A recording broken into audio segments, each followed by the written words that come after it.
qu'est-ce qu'un contrôleur aérien attend de sa visu, de l'image radar qui lui est présentée? Bon. D'abord, évidemment, le premier des besoins, c'est d'avoir une image cohérente du trafic, c'est-à-dire que les pistes qui sont affichées correspondent bien à l'emplacement où sont les avions. Également, qu'il n'y a pas de doublon ou qu'il n'y a pas un avion qui serait représenté à deux endroits différents. Donc il faut pouvoir identifier de manière unique un aéronef.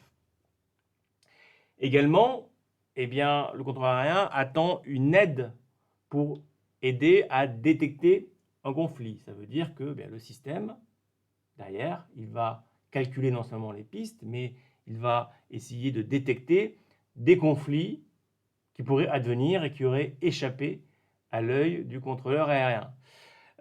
Également, le contrôleur aérien, il a besoin d'informations supplémentaires. Il a besoin de connaître la météo, par exemple.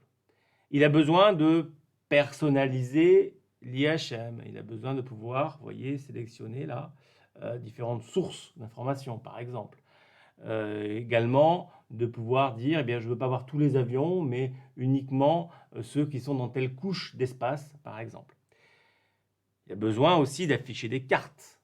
Vous voyez là, il y a une zone qui est gris foncé, c'est la zone de responsabilité du contrôleur aérien, ce qu'on appelle l'Area of Responsibility.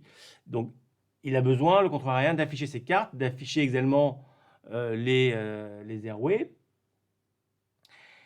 Et derrière tout ça, pour réussir à faire tout ça, eh bien, on va devoir traiter des informations qui se périment très vite. On travaille sur du temps réel. On a des informations qui se renouvellent immédiatement, donc qui sont rapidement obsolètes.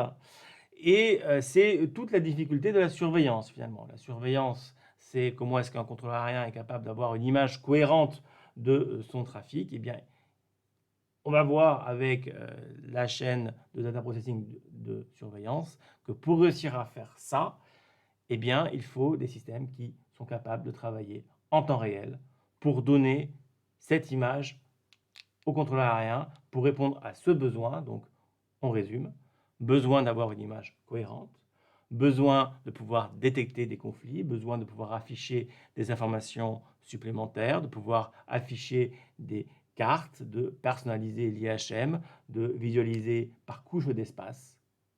Et donc tous ces besoins-là sont des besoins explicites, qui sont clairement demandés par le contrôleur aérien.